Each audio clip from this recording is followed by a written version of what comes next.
Just warehouse though.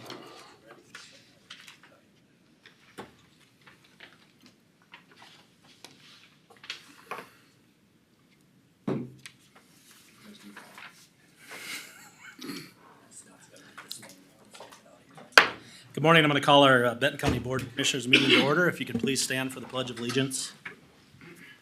I pledge allegiance to the flag of the United States of America and to the republic for which it stands, one nation, under God, indivisible, with liberty and justice for all. Thank you. Roll call, please, Beth. Sure. Commissioner Schlangen? Here. Commissioner Heinen? Here. Commissioner Johnson? Here. Commissioner Kapinski? Here. Commissioner Pop? Here. All right, approval or amendments to our agenda. Monty, do you have anything? Sure, yes. We'd like to add, as Roxanne's third item at 9:35, a discussion of the St. Cloud One Watershed, One Plan legal arrangement, and I believe Michelle is going to address that issue. Again, add that as Roxanne's third item. Second, I understand some board members like to discuss a possible broadband mailing to folks who live in that South Benton County service area. That could be added, how about after Roxanne's item before commission meeting updates? How about adding it there? And that is all I have. Okay. Move to approve, Mr. Chair. Second. Motion and second to approve our amended agenda. All those in favor? Aye. Opposed, it's carried. County board meetings are broadcasted live and video recorded on YouTube.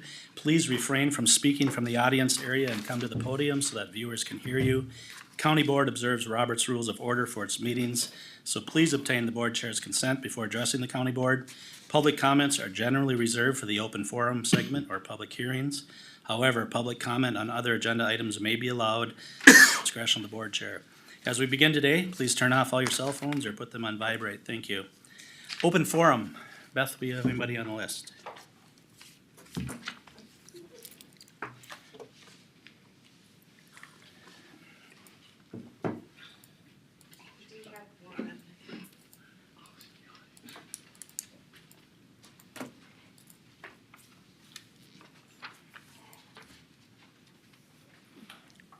All right, thank you. And Frank, just before we begin today, I'm just going to read a few items for guidance on the open forum, if I could, please. Purpose of the open forum section of the county board meeting is to allow public input and information to be presented to the board that does not require action by the board. Personal attacks of any kind against another person are not allowed. Campaign-type presentations are not allowed. Normal time limit is 5 minutes per speaker. Time limit may be shortened or extended at the discretion of the board chair. All input or information is to be addressed to the Board of Commissioners and not to members of the audience.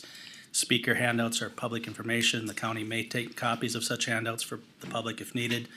And the county board chair will ensure that the open forum policy is followed. So, Frank, you have the podium. Thank you. Thank you. I'll just, Ed, you wanna just pass those around? Thank you, Mr. Chairman. As most of you know, my name is Frank Hard. I'm the Langola Township Treasurer. I'm also the District 8 Director of the Board of Directors of Minnesota Association of Townships. And I just wanted to stop over this morning and personally invite each of you to our District 8 meeting, Benton County Association of Townships, or BCAT, which most of you come to, is hosting it this year. It'll be at Jack and Jim's in Duellum on August 16th, which is a Wednesday. I thought I'd give you a handout so you didn't have to write anything down there. So, starting about 5 o'clock, our Matt staff and attorneys and everybody will be there for one-on-one question session if you want. Registration starts at 5:30, dinner is at 6 o'clock. And it will be a chicken dinner with all the trimmings, and then the meeting, or 6 o'clock dinner, 7 o'clock meeting.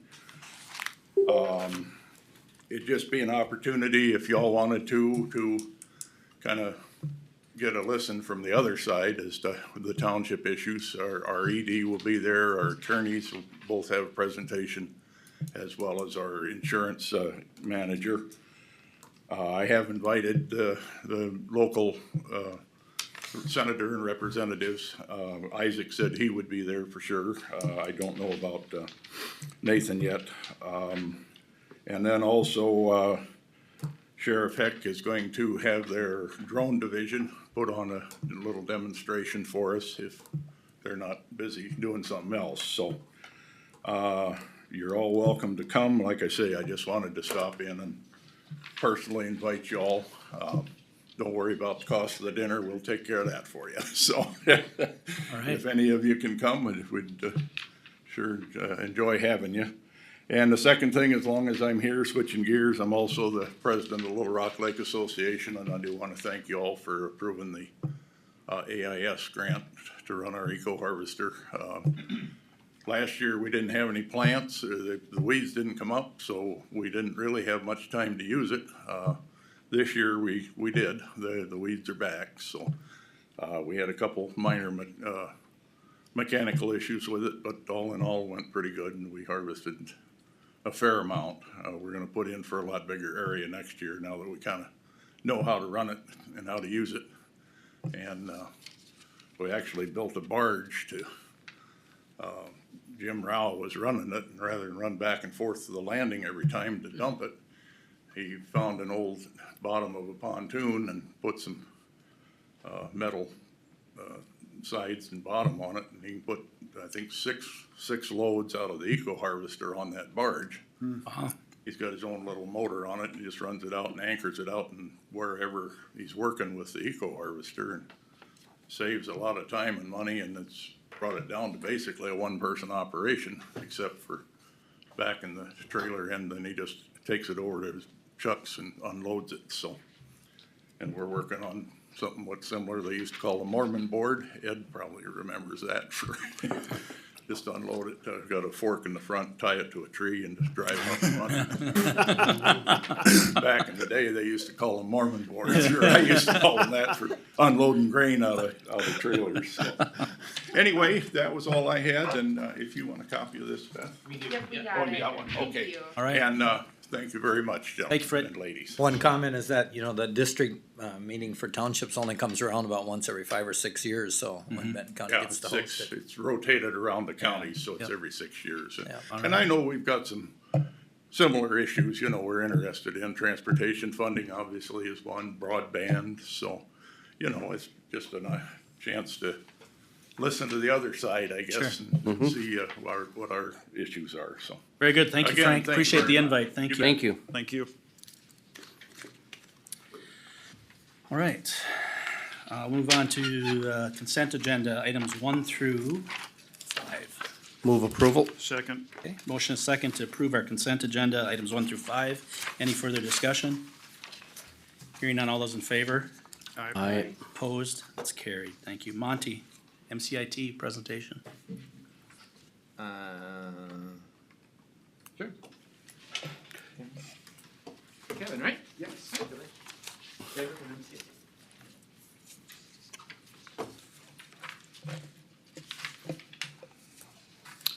Well, good morning. Good morning. Morning. Thank you for adding us to your agenda. My name is Kevin Balfans. I'm the Director of Field Services with MCIT. I've been with MCIT 17 years and actually had the pleasure of presenting this or similar presentation 10 years ago here. So I'm glad to be back. There's 5 of us presenting throughout the state of Minnesota.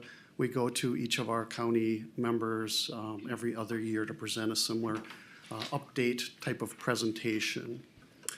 As you may know, MCIT provides coverage to members, including property, casualty, liability, auto, cyber coverage. We are a true public entity. We are not an insurance company. We do not have a profit motive. We have 81 of the 87 counties in the state of Minnesota. The counties that we don't have are self-insured and probably would not be a good fit. We've got over 350 other smaller entities, including joint powers, agricultural societies, soil and water conservation districts, lake improvement districts, a number of smaller entities that you yourself as a county, I'm sure, are members of or part of. MCIT formed in the late 70s, early 80s as a function of necessity. The commercial insurance was getting out of the public entity market, and therefore, public entities were not able to find coverage.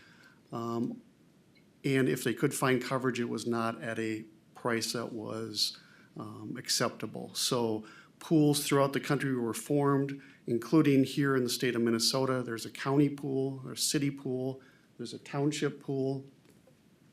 And there used to be a school district pool, which is no longer in existence. So Benton County joined MCIT in 1982, so we consider you one of our charter members of the trust. The handout that I have or is being projected here, I'm going to use as an outline to talk a little bit more in detail about a few items. I recognize you can read, therefore I'm not going to read it to you. But again, I'm going to use it as an outline for some talking points. I do have paper copies if anyone is interested in a paper copy. Okay, so the first page here talks a little bit about what I was mentioning regarding who we are, what we provide. The next page talks about, how do I move forward here? You want, you can just use that mouse right there to scroll down. Okay. I can do it for you for the next one, but I'm having trouble with the sizing on this. Got it, okay. Technology problems. So here it talks about reinsurance. It's the first item we have because it's one of the more critical items for us as a trust. If you're familiar at all with insurance, reinsurance is something that we purchase because there's no way that we could have or fund enough, have enough money on hand to pay all of the potential claims, be a catastrophic loss such as a tornado or something like that. So reinsurance over the last several years has been more and more difficult to obtain at a reasonable cost, not just because of losses here in the state of Minnesota, which we've had some, especially on the property side, but throughout the country. So if you think of hurricanes, could affect the property reinsurance, civil unrest, things like that could affect our liability reinsurance coverage. And so we're pleased that we were able to obtain and maintain our reinsurance at the levels that are acceptable. You'll see that the property rose 8% and the liability rose by 24%, which is quite high, but again, we were able to acquire that coverage. Workers' compensation reinsurance is mandated to be obtained through the state of Minnesota, the Workers' Compensation Reinsurance Association. And the good news on that front is, last year, as you may recall, they had a special distribution of $11 million to MCIT, which was based on the last 10-plus years of premiums that we had been paying to them. And that special distribution was then divided between all MCIT members based on their contributions. And so Benton County actually received over $115,000 of that special distribution. So that was good news. The next box here talks about cyber coverage. Cyber coverage is an emerging risk, something that's very important to all of our members because of the exposures related to not only cyber or electronic, but also just general data and being released or being held hostage or whatever the latest and greatest method of bad actors attempting to use data for profit.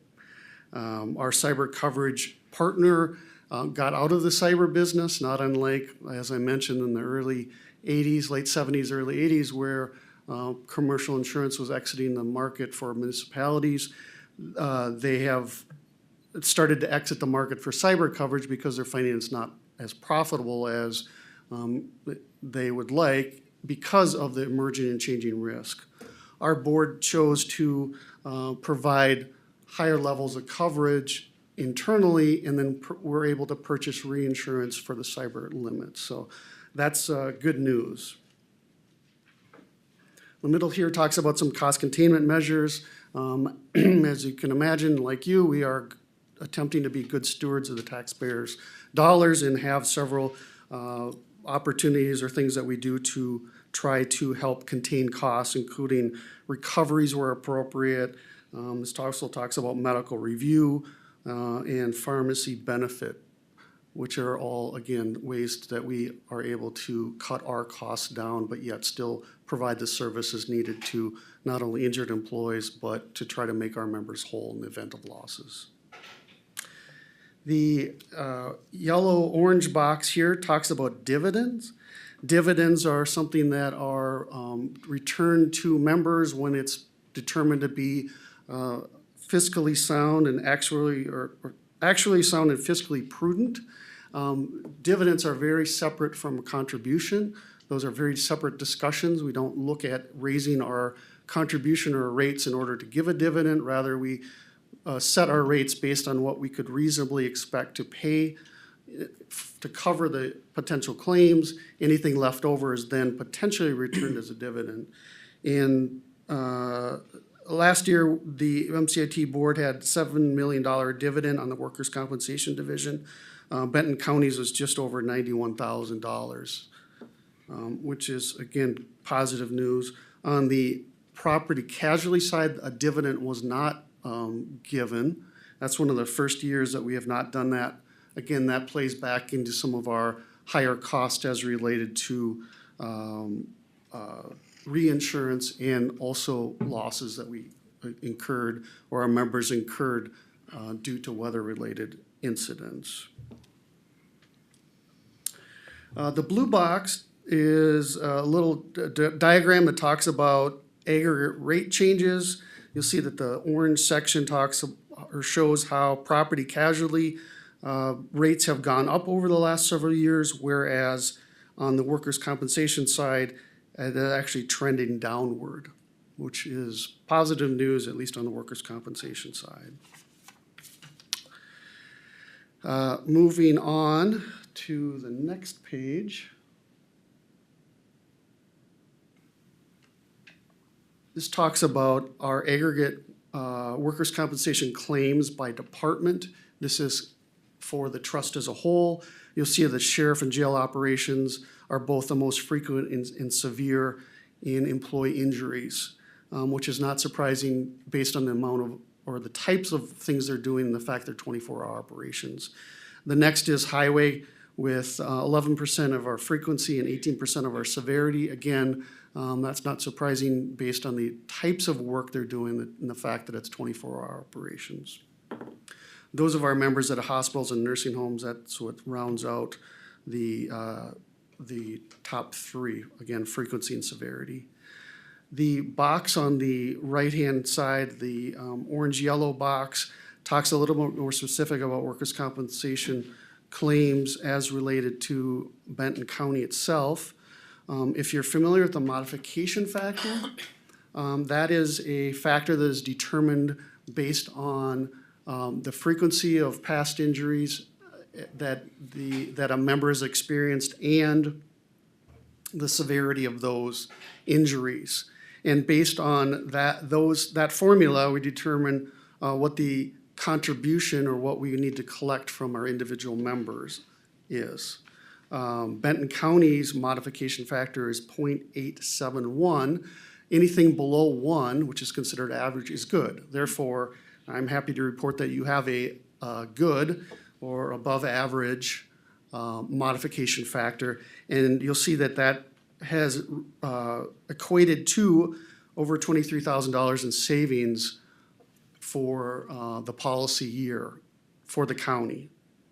And then because of the formula looks back 3 years, skipping the most recent year, you'll see that the 2019 next year will fall off and 2022 will add on. And because those are lower, I suspect with my napkin math that trend will continue. So that is, again, a very positive thing and commendable that the county is experiencing fewer than average losses on the workers' compensation side. Okay, moving on to the property casualty, the box talks about aggregate property casualty claims. Our top three are auto, both on the frequency and severity side. And that is not surprising to me as a risk manager and safety professional. Automobiles are the most dangerous thing that you will do, and everyone in this room will do on a daily basis, is ride or drive in an automobile. I often ask, what is the most dangerous part of commercial airline travel? And the answer is driving to and from the airport. So again, automobiles are by far our biggest exposure as a organization, as well as your exposure as an individual. Next on our list is property. We have 16% in frequency, but that is 31% in our severity. Again, a lot of those are weather related. And then finally, general liability with 13% of our frequency and 20% of our severity, with law enforcement liability being our largest portion of that, as you can imagine. Okay, moving on to the last page. This talks a little bit about some of the services that MCIT provides. We provide consultative services to our members in the form of risk management and loss control. It's all loss prevention type of activities, educational consulting, and attempting to educate our members on not only the types of risks and hazards they encounter, but how to help control those. The photo here is Tom Supis, one of our risk management consultants, actually meeting with the, happens to be Wright County, the Wright County risk manager and at the Wright County Fair, because both of those organizations are our members. And at the Wright County Fair, I believe that the county owns the buildings, or the county owns the property, whereas the fair owns the buildings. So they both have a vested interest in maintaining a safe fairgrounds, and we are out there to help facilitate schedules and identifying hazards and controls. The box on the right talks about awareness and prevention materials. Highlighted there is our Essentials of Data Security, which is a cyber and data security resource that we developed in-house. We couldn't find anything applicable to public entities, therefore we created our own. And then we also have a checklist, or a cybersecurity self-assessment checklist, which is highlighted there, which you can find on our website, mcat.org. Our website has a lot of these resources available, and I would encourage you to, if you haven't been out there, to go out there, especially since our website has been updated here in the last month, so it's even easier to find things. The box on the lower left, training for officials and employees. We provide and host or sponsor seminars, workshops, and on-site presentations throughout the state. This happens to be Sonia Gugamus presenting at the AMC conference. If you squint, you may see either the back of your heads or maybe one of your colleagues' heads, but these are our county commissioners again at the AMC conference where we participate and present. We also are a sponsor of the patrol program, Peace Officer Accredited Training, which is an online program. We underwrite that, and then there's a subscription-based. We are in partnership with the League of Minnesota Cities on that one. And it's a very timely and Minnesota-specific law enforcement educational program. And Benton County does participate in that. There is 29 officers enrolled, and so that's a very commendable also. That's, again, an excellent risk management tool as well as a way to get post credits. The other box here talks about access to service partners. Through MCIT, all county employees and elected officials and their immediate family members have access at no charge to our Employee Assistance Program. You may be familiar with Sand Creek. They provide up to 6 counseling sessions per issue. Again, for all employees, elected officials, and their family members. And the idea there is it's a risk management tool in that if people are able to have an outlet to address their personal problems and needs outside of the workplace, that they'll help not bring problems into the workplace, as well as make them more productive and potentially lead to fewer claims, be it employee injuries or even lawsuits. The utilization rate that we find to be successful for program-wide is 4%. In 2021, Benton County had a 1.71%, in 2022, a 4.45% utilization rate for the Employee Assistance Program. And so we consider that successful. Again, that is also commendable because that, to me, says that the information regarding the existence of that program and the availability of it is being presented to county employees. Benton County is a member of the Minnesota Safety Council through the membership with MCIT and have access to all of their services either at member pricing or at no charge. And then finally on the list is Hartford Steam Boiler Pressure Vessel Inspection. Hartford Steam Boiler is our partner that provides equipment breakdown coverage and also does all of the state mandated inspections for pressure vessels and boilers. And so they come out on site, do that inspection, and file that with the state. Again, that's included with your membership with MCIT.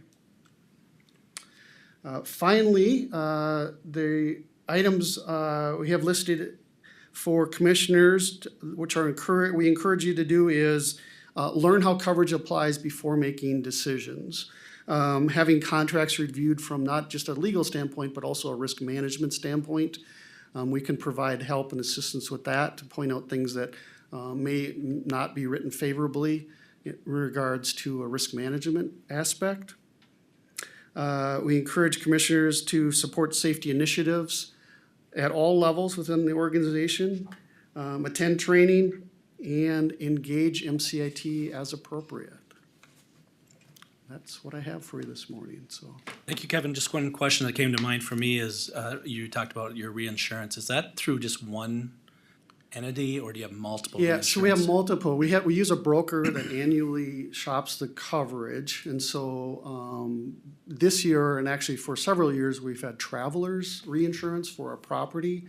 And then we actually belong to a county reinsurance limited is the name of the organization, but it's a pool of pools. And so it's several pools throughout the country come together to purchase liability in reinsurance through them. So as a pool, we're a member of a pool.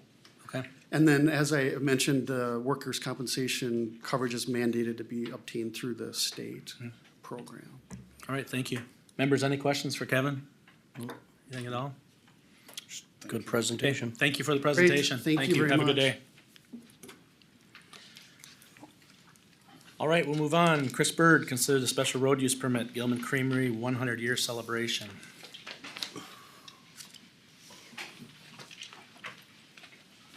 Okay. All right.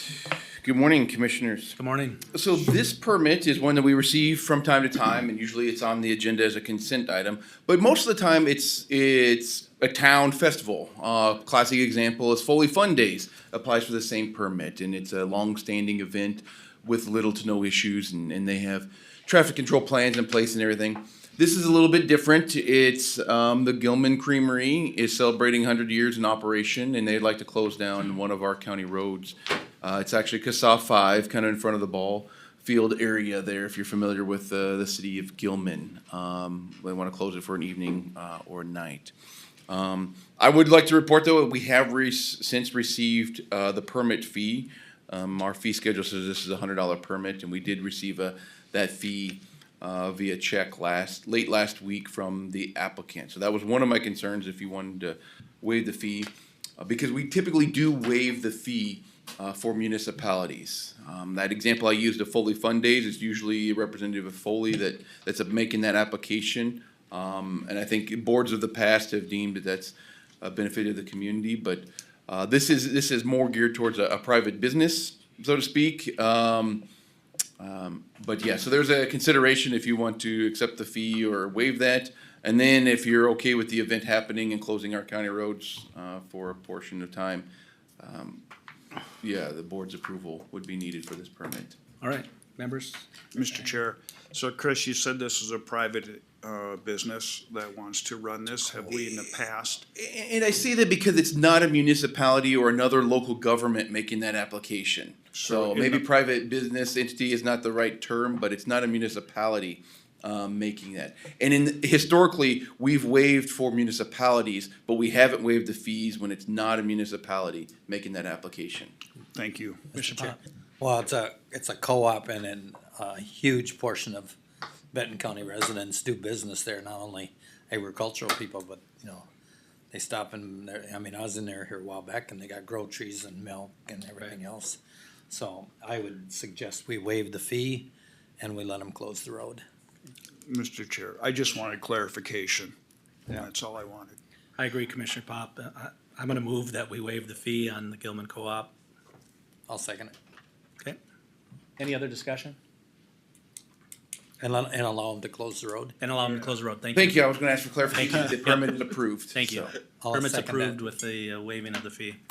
Any other discussion? All right, all those in favor? Aye. Opposed? It's carried. Thank you, Chris. All right, thank you. All right, move on to Human Services Board. I'll turn it over to Commissioner Heinen. Thank you. We'll call the Human Services Board to order. Approve or amend the agenda. Sandy, you have anything else to add to this agenda? I do not. Move approval? Second. We've got a motion and a second. Any further discussion? If not, I'll call the question. All in favor, say aye. Aye. Opposed? Motion carries. Consent agenda, approve or amend the Human Services Board meeting minutes of July 5th, 2023. So moved, Mr. Chair. Second. Okay, we got a motion and a second. Any further discussion? If not, I'll call the question. All in favor, say aye. Aye. Aye, opposed, motion carries. Okay, Sandy, consider invitation to attend the annual foster care provider appreciation picnic. Yes, so it's not actually a picnic, it's indoors, but we call it a picnic because that's what we've called it all these years and it changes every year. But it is August 8th, I believe, at 5 p.m. at the New Life Church in Foley. I know some of you have attended before, so we're asking if you'd like to attend. We will have social service staff there and then our foster care parents. And it would be a good opportunity to meet them, and we would love to have at least one board member attend to kind of give the thank you for all you do for Benton County, because they do really provide great care to our children. They save us a lot of money. They go out of their way to do a lot of things for our agency, so it would be great to have somebody attend. Can you San- repeat the time and date again? 5 p.m., 5 p.m. August 8th. So Sandy, it says they're invited to attend a potluck event. Do we have to bring something? Well, we could probably let you get by, but I know Mr. Schlangen brought a whole bunch of stuff last year. But we do provide usually like the county provides the main, like chicken, or I think it's chicken again this year, but we provide the main thing and then everybody brings a potluck item. Board, what would you like to do with this? Well, I wonder, there may be multiple ones of us that want to How attend. about so- when we set cows, we'll add it, and then you can let us know RSVP Yep. at that time. I was gonna say, set it as a cow. Yep. Okay, Yeah, Thank you for the invite. thank you. Thank you. thank you. Anything else, Sandy? There's not. That's it. If not, I'll adjourn the Human Services Board and turn it back over to the board chair. All right, thank you. How about on our time here, Monty? We're a few minutes early. That's fine, yeah. All right. So we'll move right into Roxanne Ackman, Land Services Director, Land Services Department update.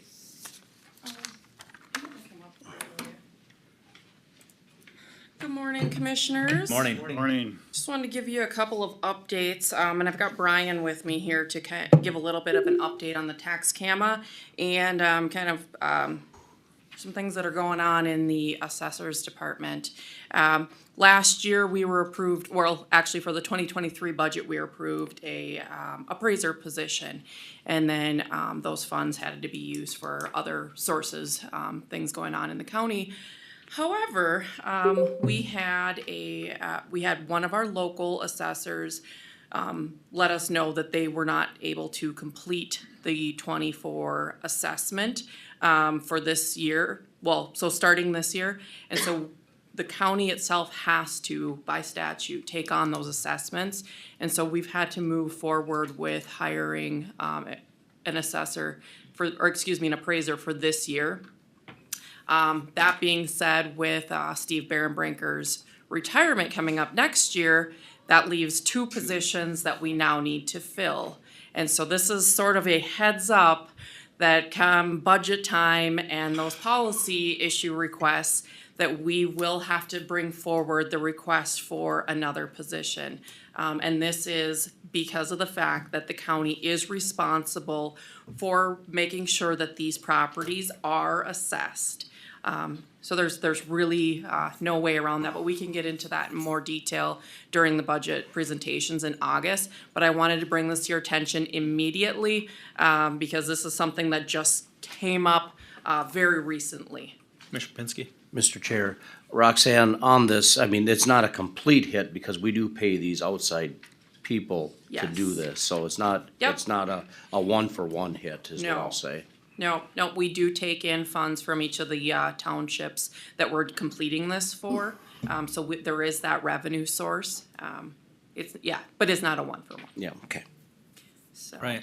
wanted to give that update. Thank And then you. I'm gonna let Brian, unless you have more questions on that, Brian can assist with that as well, because we've been working with Monty as well on that And as you matter. mentioned, I'm sure we'll have more discussion during our Yes. budget. Yep, just didn't want it to be a blow right at the budget time, Appreciate bring this that. to your attention. So, then I'll let Brian quickly speak on the tax CAMA, and then I'll do a few more, items, planning and zoning and recorder. Okay, thank you. Morning, Brian. Good morning, Commissioners. Any more questions on the appraiser position? Like I said, I can certainly try to answer anything that you have for that. Commissioner Pinsky? Mr. Chair, Brian, how, did you already hire somebody or? No, so, as you know, we hold contracts with the local jurisdictions. So we have 10 jurisdictions that we hold contracts. We currently subcontract or have assessments agreement with 2 local assessors, Steve Behrenbrinker and Eric Skoquist, for about 8,656 parcels. So, one of the locals said, hey, these 2 jurisdictions that have to, we'll take them back. So we haven't hired, it is out, internally right now within land services. And then it will go externally if need be after that. So if we do have somebody internally within land services that is interested, that could be a possibility to have a promotion there, then we would be backfilling. So essentially may not be overly shorthanded still until we get that backfilled. The good thing is, yes, your answer, we will save $15,210 for this assessment because we're not paying out those 2 jurisdictions. So it's about 1,700 parcels. Okay. So. Mr. Chair. Commissioner Pop? So is there appraisers available, or is this a shorthand? No, I mean, what's really happening is they basically are turning these back in because they're becoming overextended. Which I knew this is what's gonna happen, is the amount of assessors available with that law change last year has really limited the amount of assessors available. The other locals I've talked to, and they just don't, they're so almost busting with parcels to do, so they just don't have enough time to take on additional parcels. So I think this gives us opportunity as well to bring these parcels that we currently hold back in-house and do them in-house. I know there's gonna be a space issue in our office, obviously, because we don't have a lot of space, but, everybody on the assessor's team is already committed to, doing whatever is necessary to make sure that these get done, so. Appreciate that. Thank you. Okay, and then, I guess moving on, Roxanne already mentioned that we're gonna bring forward a policy request for next year. I'll just speak really quick to that. So, like I said, we currently have 8,656 parcels that are going out to these 2 assessors or these 2 local appraisers. The statewide median average for, per appraiser is 4119. So I always say 4,500 to 5,000 parcels per appraiser would be a max. So again, 8,600 parcels is 2 full-time appraisers. On top of that, Mr. Behrenbrinker has 2 jurisdictions that he currently holds those contracts with the city of Sartell and Gilmanton Township. So he holds those. Those 2, I'm hoping that we can reach out and maybe get something going with them so we can bring those in-house as well, which would bring that total up to almost 10,000 parcels. So if we can somehow come to agreement with those 2 jurisdictions to contract out for next year and going forward, then that would be additional revenue coming in that we can help offset some of these costs. So anyway, so yeah, space, we're gonna have a little shortage of space, but we'll make it work if you are committed to getting us another appraiser next year. I know it's a big ask. I've only been here a year and I've come to you now twice, so. We don't have a lot of choices here. Yeah, and again, our like control. I said, it's work that we have to do, so. And then just a quick update on the CAM attack conversion.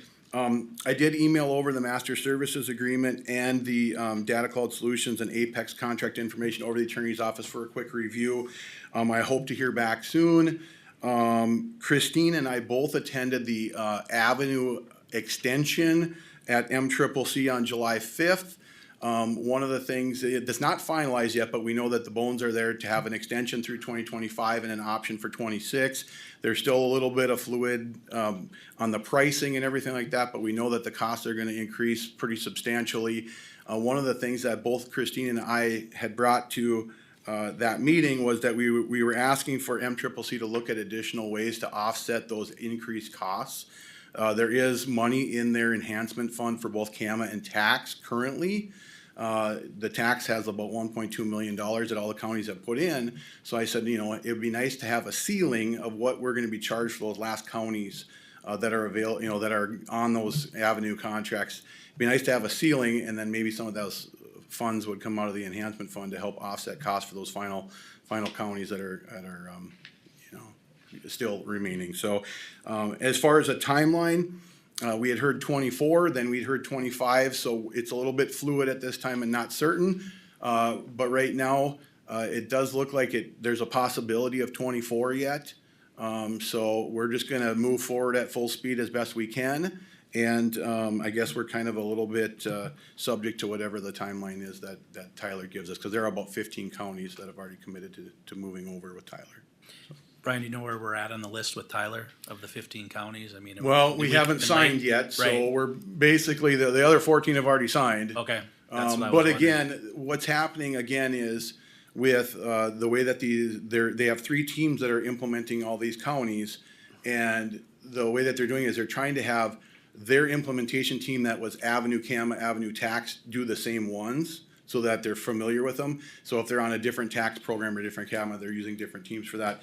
And then with the 24 election being issues to several counties, there might be some counties that slide out, so there may be a place for us to drop in there in the middle of them, if possible. Now, again, we're gonna try to get this done as quickly as possible, because I know money is obviously an issue with, waiting longer. It's gonna cost more over the next 2-3 years to continue with Avenue, so. Okay. Thank you. Any other questions for Brian while he's here? Thank you, Brian. All right, thank you. Thanks, Brian. Okay, a couple more things. So for the planning and zoning office, we're waiting on 2 more applications for the Eagle View Commons, ag septic loan program. There's been some issues with everybody agreeing on a design and signing off. So we have 38 out of 40 applications, so hopefully they can get that figured out and we can get that rolling. Let's see.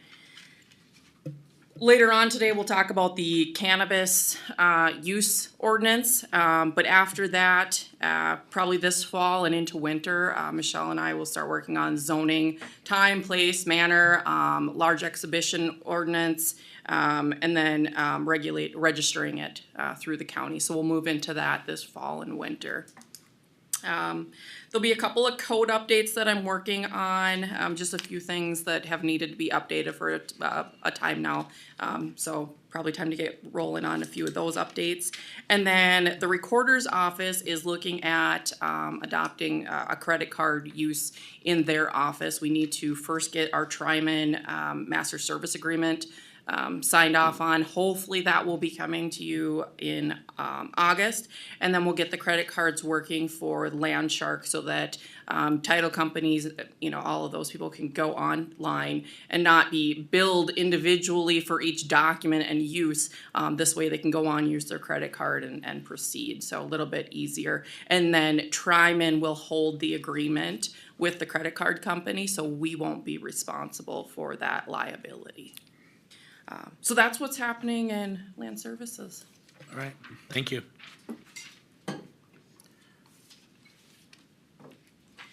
The next item is consideration of a contract renewal with Routeware, which was formerly Recollect. Recollect was is the program that we have online, so you can go on, type in items that you're looking to dispose of, and it will give you resources on where to go and what hours they're open, and how to dispose of those items. So we've been with them since 2018, and then Recollect recently was acquired by Routeware. With that, with them acquiring that, the contract has changed slightly. And Michelle and I have been working on this for months. What would seem to be a simple transfer in contracts has proven to be a bit difficult. So there is a Sourcewell contract that the Routeware contract seems to be in conflict with slightly. And Michelle and I just decided it was time to bring it forward and let the board decide if they felt comfortable moving forward with the Routeware contract. And I'll probably have Michelle come up and speak on this a little bit more. And then it will be up to the board to decide if we want to move forward with Routeware's contract. And I have indicated that to them. Okay, thank you. So. Good morning. Good morning, Michelle. Morning.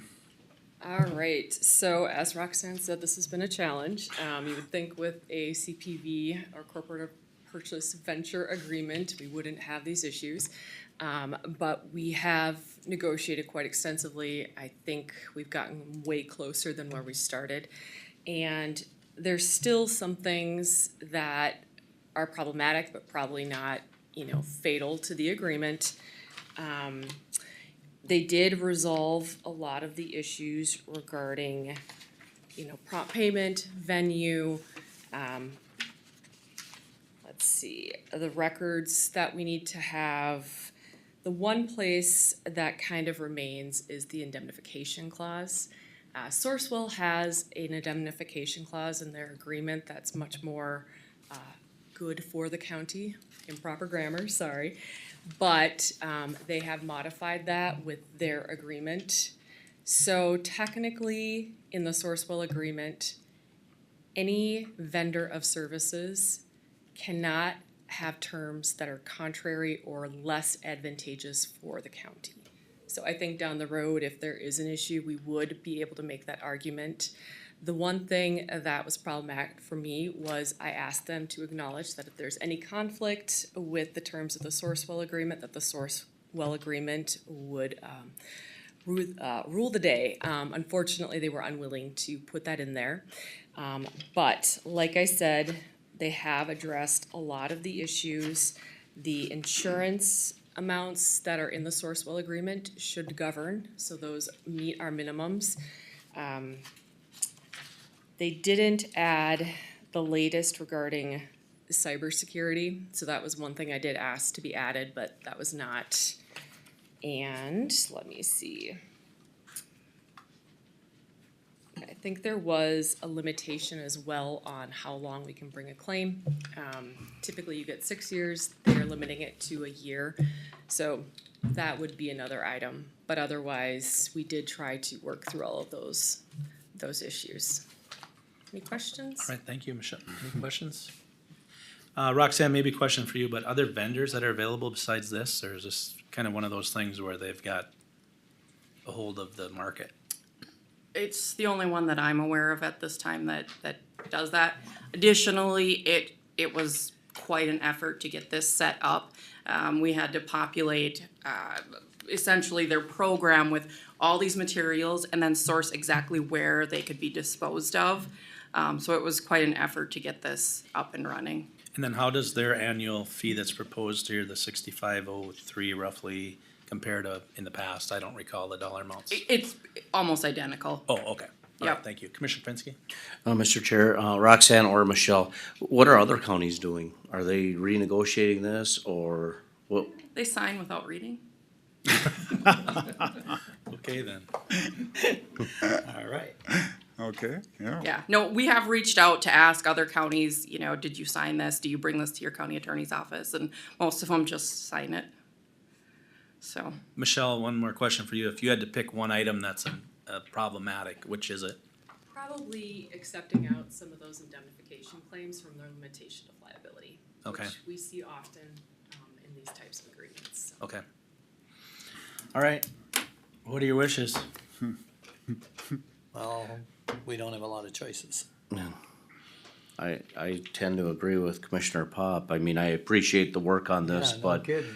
I think we're a lot farther ahead than other counties at this point, but this is a good program. I'll make a motion to contract with Routeware for their services. Right? I'll second that. Motion and second to approve Routeware with the services contract that was provided after discussion with Land Services Director and Assistant County Attorney. Any other questions? All those in favor? Aye. Opposed? It's carried. Thank you. Thank you guys for your work on that. Thank you. Okay, All right. on to the next item, so that's Yep. the one watershed, one plan. Give you a document here that Michelle has drafted up. Thank you. Thank you.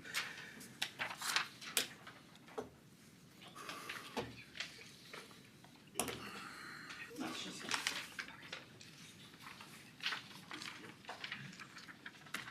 And I'm gonna turn it over to Michelle. Sure.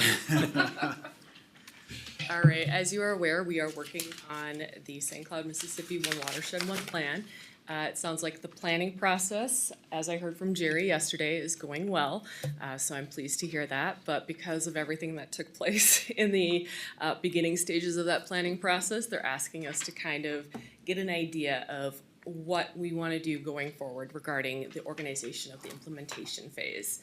Now, the implementation phase is going to involve multiple counties, multiple projects, lots of money, lots of contracts potentially, so it's very different than what the planning phase was, which was you get money to make a plan, you contract with one vendor to provide services, and then you're basically done. This is going to be an ongoing thing, and there could potentially be additional funds that are funded into this particular group for implementation. So, you know, there are more liabilities, there's more risks, there's potential for, you know, all sorts of things to go wrong, potentially. So the options really are joint powers entity or joint powers collaborative. And you all know I prefer the joint powers entity in this particular setting, just because of all those factors. And that is what we did in the Rum River, just to kind of control those different factors. So for a joint powers entity, of course, you're going to have your separate board. It's going to be separately insured. They will be their own fiscal agent, essentially. They might contract with another county or another soil and water conservation district to help them with that administration and that fiscal piece, kind of like we do with the community group. But they would have their own bank accounts, so they would be in charge of that. And if they get sued, they get sued. Not every county potentially or soil and water conservation district. For legal representation, it will be an attorney of their choosing. Currently, the Rum River is Troy Gilchrist. He volunteered, of all of us attorneys, to contract with the Rum River watershed to provide them legal services. And I think that's been going well. Jerry can correct me if I'm incorrect. The other piece is how easy it is to approve projects, approve contracts. In a true collaborative, everyone has to go back to their boards. Everyone has to speak to their own attorney. That can slow it down, as we know just from executing amendments to JPAs. So that, you know, is definitely not a benefit. Now, Jerry did raise the concern that sometimes it can be tough to get a quorum. If someone's project isn't on the agenda, they may choose not to show up. So that is maybe a downfall with the joint powers entity. The other problem, though, with a joint powers collaborative could be you need unanimous consent of all the parties to move a project forward, which can be difficult. Now, contracting, the joint powers entity would have that authority to contract. If a contract was executed with a joint powers collaborative, all the parties again would have to agree. Other powers, you know, each party would retain their individual powers under the joint powers collaboration, but the powers for contracting, being sued, getting funds, dispersing those funds, typically would go with that joint powers entity. Now, you do have the ability to allow employees, taxing, and purchases of personal and real property. In this context, I don't foresee employees or taxing. You may want to allow purchases of personal and real property, but that would be a discussion down the road. So that is kind of an overview of the options. Kind of just curious if you have any initial thoughts. Michelle, just for clarification on final decision-making, Joint Powers Board, if I recall correctly, Jerry, correct me if I'm wrong, but when we were at our policy committee meeting, we also have the use of alternates. So if there's a quorum issue, we should, like, for instance, Ed's my alternate. If I'm not able to make the meeting, it's my responsibility to contact him to attend the meeting, who then has a vote. Yes. Okay, I just want to make sure I'm clear on that. Commissioner Kapinski. Mr. Chair, I assume we'll keep it that way too with the two board members, but, I would have to agree with yeah. that, Commissioner Gopinski. Yeah, going back a few steps on the other watersheds, is this gonna come into play again where, from a legal standpoint, where you represented the board as well as soil and water? 'Cause- Yes, okay. that's always the case. By statute, the county attorney's office represents both. Okay. If there were to be a conflict in interest, then our office would work on having someone else represent that other interest. Okay, With that said, then, is there, if there was a conflict, would you be with the county first and then SWCD, or vice versa, or depending on the conflict? I think it would depend on the conflict. It would depend on who I was advising first. Okay. And, you know, if I'm working with Jerry and SWCD on a project and you guys raise concerns, then, you know, you guys would probably have to seek the other counsel. Okay, thank you. Mr. Chair. Commissioner Powell. So on the difference we had in the Rum River between the True Collaborative and the JPE was, I think some were worried that the funding, when you're a small portion of it, you weren't gonna get a lot of funding coming your way, that, you know, the majority was gonna rule and it was gonna go into the neighboring county or something like that. I think that was the, but as we went through the process and you do all the stuff that we did over there, the JPE actually seemed like a far better move. Well, and I would assume after the CAC and the TAC and everybody else is making suggestions that some of those things would come up to the policy committee level. Michelle, if it's okay, Jerry, do you have any extra comments? I mean, while you're here, be a great time to hear from you if you have anything you wanna add.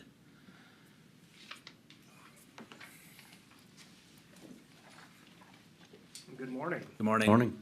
Now, I don't have a whole lot to add. We'll be discussing this next week, Wednesday, Yep. at our board meeting. I can't speak for my board.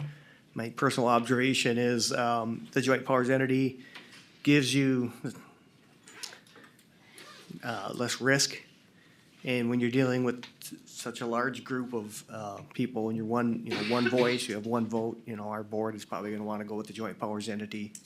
I think the collaborative would be an option if Bowser would be willing to do direct grant agreements with each individual entity, then the risk would follow. You know, we would need Bowser to do that, and then the collaborative would have to agree to just distribute funds and not select projects. My thought is shy of that, you know, the joint powers entity would be my personal preference. Okay, thank you. So, Thank you. Any questions for Michelle? I like the joint powers entity myself. Bringing back everything to the boards is gonna just, I mean, it's gonna take a year to do anything. Yeah. I agree, and I think that's the purpose of us appointing a commissioner and an alternate to make those decisions at the policy committee level at the one water, one plan. Totally, We did totally have agree. in the Rum, we had one county that optioned out. Yes, and it wasn't a mandatory county. Yeah. They optioned out not to be part of it when we got to that point. All right, so we have some consensus for JPE, for our county attorney, to move forward with discussions with other attorneys? All right, thank you. You Right, got the thanks. consensus. Thank you, Michelle. Appreciate it. All right, anything else, Roxanne? That's it. All right, thank you. Monty, mailings. I had the suggestion to mail that news release regarding broadband to county residents. And I shared that thought with Cheryl at Benton Communications. She recommended we focus our mailing on those folks who live in this, what we call the South Benton County project area. Yep. And she actually gave me the addresses. I have those already. It's about 850 addresses. I do have those.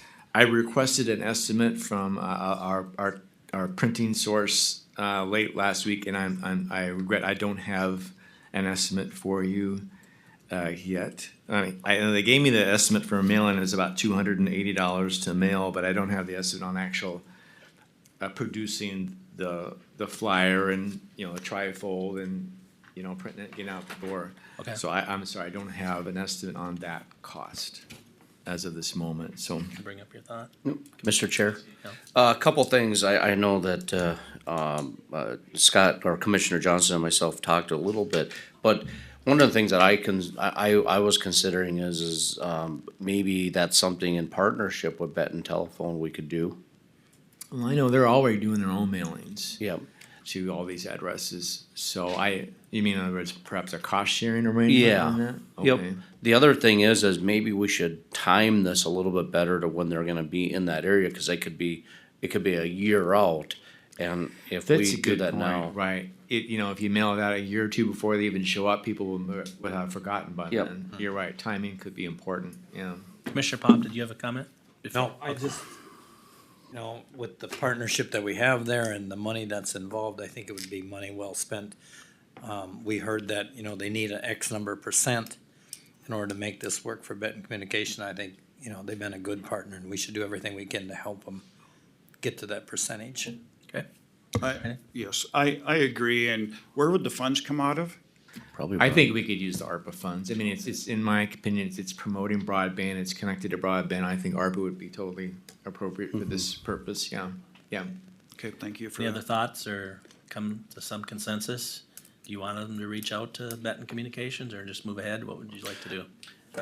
In my opinion, we should update when they're talking about time frame and maybe Yeah. get it out there maybe a month before Okay. they get in those areas. Okay. That would be my thought, because I think it could go unnoticed if it's too early. Well, I think Cheryl made the point that if they don't get them right away, the chances really go downhill, and if they're gonna get them to hook up. I see. It's when they're there is the best time.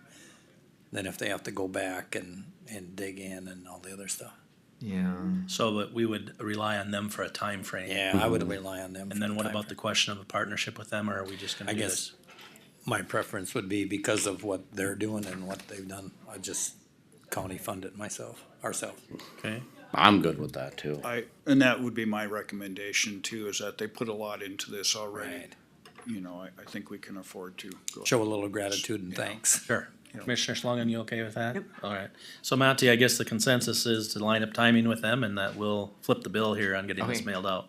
All right. All right. Got it. Yeah. Thank you.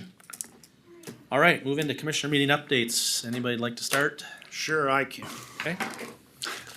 So I've been on vacation. I actually spent a week out in Denver with our public health specialists. Very unique conference, very educational on my end. And I went out there with Jennifer Leeser and Mariah Klein and Jacqueline. And they actually put on a presentation with our tobacco ordinance out there.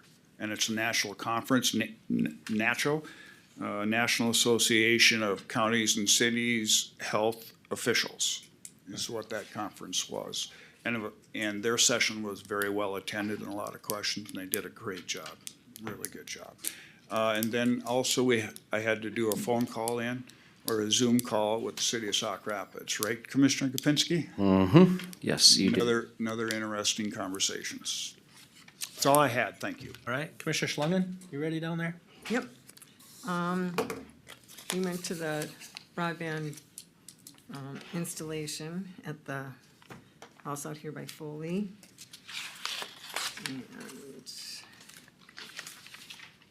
And the VIP day for Career Solutions, we're really good. And I went to the Ag Conservation Day to see their presentation. Oh, at the Cashbitter Farm? Yep. How was that attended? Pretty good, Okay, good. yeah. And I think that was about it. All right, Commissioner Pop? I guess the only thing that I had that pertains to, we met with the Tri-County Waste Director, me and Commissioner Johnson. Looks like there's gonna be some challenges ahead for this board as we move forward, so. That'd be a really polite way to say it. Thank you for recapping it that way. Challenges, would you further comment or just let it go at that? Well, we haven't got to the challenges. Oh, okay. Looks like they're coming. Anything else, Commissioner Pop? No. Okay, Commissioner Kapinski? Okay, obviously the broadband picture, the city Sauk Rapids meeting was interesting and we're, continuing to work through that. I did sit in on the criminal justice meeting. Thank you. And, boy, that's a depressing board. Obviously with what they deal with and everything, but, with the closings of the Lincoln Place and, the Dallas Place, all those issues there, there's a lot of homeless out there right now. They said it's increasing dramatically. So there's gonna be some talk, and I think you're probably already working on some of this stuff, but we gotta figure something out with the Tri-County area on what we're gonna do on that side of things. As being a regional issue, not just ours. It's, exactly. Yep. And I got a feeling it will be ours if it doesn't become a regional issue. So, the other thing is correction cases are not slowing down. They're actually, increasing too. With that, our Anoka bed situation came back up again and we might be looking at having to try and act on something there. I brought up the fact that why don't we see if another county will go in with us on a half a bed, do half and half. So, Deb was gonna look into that. Would those be at our rates then that we're getting? Yes, yep. All right, anything else? So, nope, I think that should be good. All right, we had a little touch today on the One Water, One Plan from Michelle. We had our policy committee meeting back on July sixth, and the big take there was for all the policy committee members to come back to their boards and have this discussion about JP versus collaborative, so we did that today. Commissioner Pop and I had I thought a very good meeting with the city of Foley on, the that's seventh. right. Friday morning, we spent well over an hour with them and talked about a lot of different options, heard some of their concerns. And so we're the ball's in their court, we're waiting to hear back from them now, the stuff that we talked about. So we can hopefully put together some type of agreement going forward. Of course, the broadband photo, Commissioner Pop did talk briefly about our meeting with, the new director for the Tri-County Solid Waste Commission. She actually moved in from the East Coast, and so she's taken the initiative to meet with the different commissioners from the different counties, and so him and I met with her for about an hour or two, and she had some good questions for us. It was an opportunity to share concerns and I get about future challenges. that she's got some good ideas too. I think so too. Yeah, And I think she's gonna be a little more involved maybe Yeah, going forward. And that might ease some of the conflicts. I that think we have it's hard, I think, from myself, we have to be careful, of course, because these are Stearns County employees. But she's representing or working for the Tri-County Solid Waste Commission. So I think it's important that she starts that direction, that her representation is for that board. So I think those are gonna lead into some future challenges coming up as we move forward on that. But that's all I had. Cows, Commissioner Kapinski, sorry. Mr. Chair, I just wanted to say one more thing on the broadband. This has been a huge feat for everybody, even past boards. I mean, they looked at this daunting task to try and bring broadband to Benton County. It came with a huge bill, and as Tim, you had wrote in the article, I believe, or was it Jacob? But you guys did a great article in there. It costs a lot of money, and without the partnerships of the board to get this done, the old board making it as a an object for trying to achieve. Our county staff, all of the partnerships on, that helped throughout the last few years, we're in a very good situation compared to a lot of counties. So I just wanted to personally thank Commissioner Johnson, the rest of the board, everybody that worked on this, throughout. We appreciate everything. And with that too, I'm gonna bounce it back and thank you for your leadership, chairing that committee.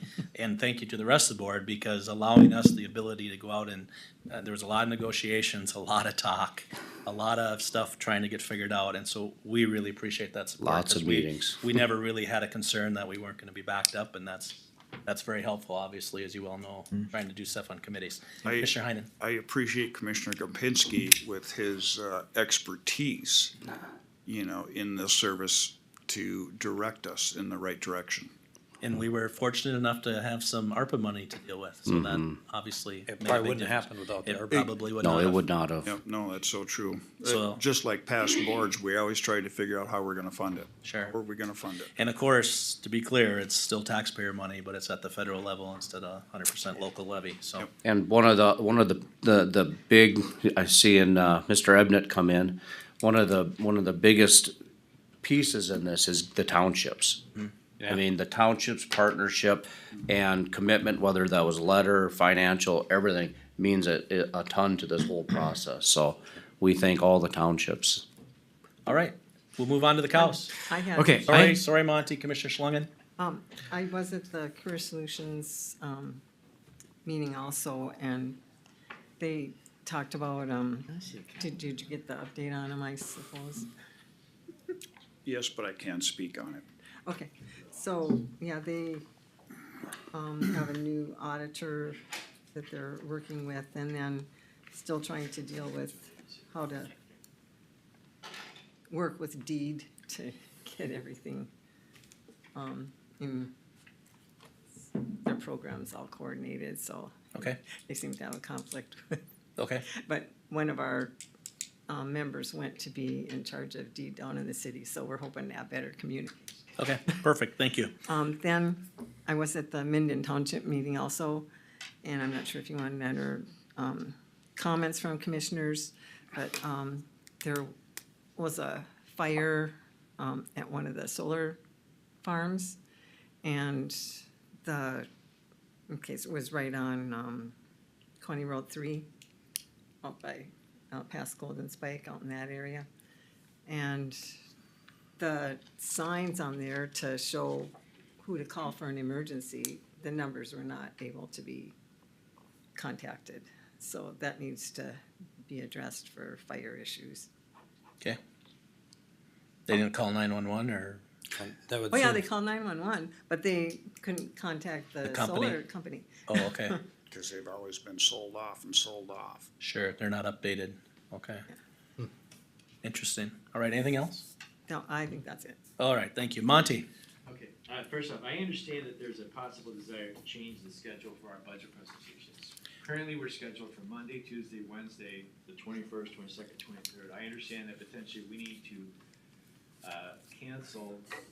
I wanna interrupt you there because I think we're back to our normal schedule there's no conflict now for budget meetings. For Wednesday. I am gonna be gone that Wednesday. You text me and said that was settled?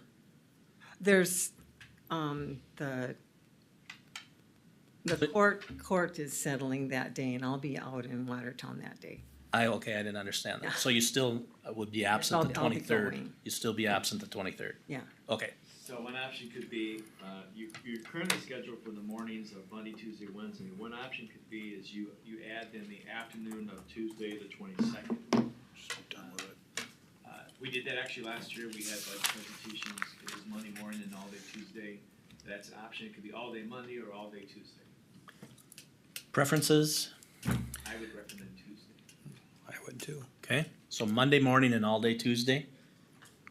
So Monday morning, the 21st, and all day, the 22nd. Yep. That works, Commissioner Schlangen? Yeah, I think so.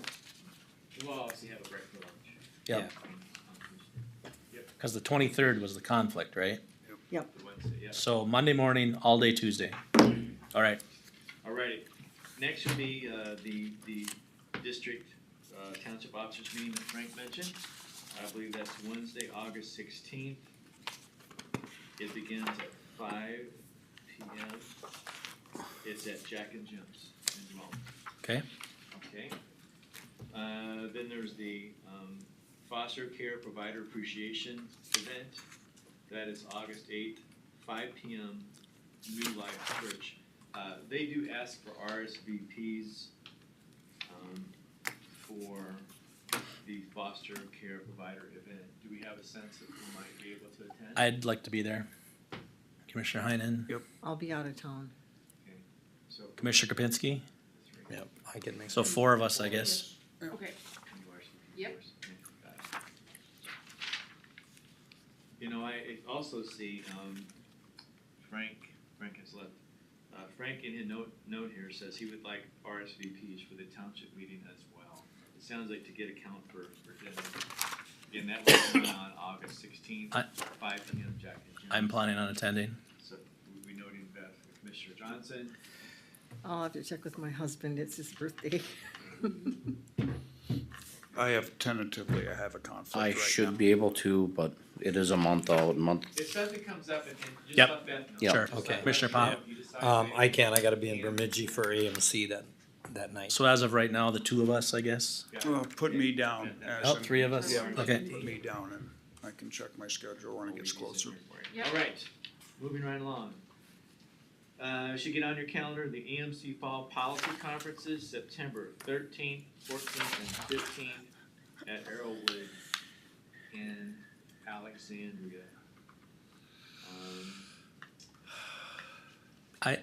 Yeah. Board, just so you're aware, I did comment to Beth and asked her if she would register all of us right away, not knowing because last year we ran into an issue with the hotel. It fills up quickly. So I thought it was a lot easier to cancel than try to get in late. So I don't know if you were able to do that. Okay. Yep. So Do just we- let me know. Yep. Do we have a sense right now of who's interested in attending? All, at this point? I will be because I'm I'm the chair. So at this point, we'll assume all board members will attend. I will have a conflict, but I will not know that for about another Okay. week All and a right. half. But I'll let you know, Beth, okay? Sounds great. Okay. All right. Jerry has left. Okay, it's time for the SWCD tour of practices. Wow. Jerry has 2 dates to offer you, September 8th or September 21st. I will not be able to make either one. Well, September 21st, we have budget. No, that's August, sorry about that. Fall Township officers meeting that night. Oh, yeah. I won't be able to make either one either. Okay. I could do the 8th, Commissioner Pop, The 8th of September, the Friday. It's a Friday. I can do that one. Okay. Commissioner Schlangen, the 8th? Yep. Okay. So the preferred date is September the 8th. I think typically it's 9 to around 3. 8:30-ish in the Yep. morning. Yeah, and then the bus usually leaves at 9. Yep. Okay. So it'll say 8:30, September 8th at SWCD offices here in the Boulder. That's all we have. Motion to set the cows, Mr. Chair. Okay. Second. Motion second to set the cows as presented. All those in favor? Aye. Aye. Opposed? They're carried. All right, we are adjourned at 10:17. We're gonna take about a 3-minute recess and we'll get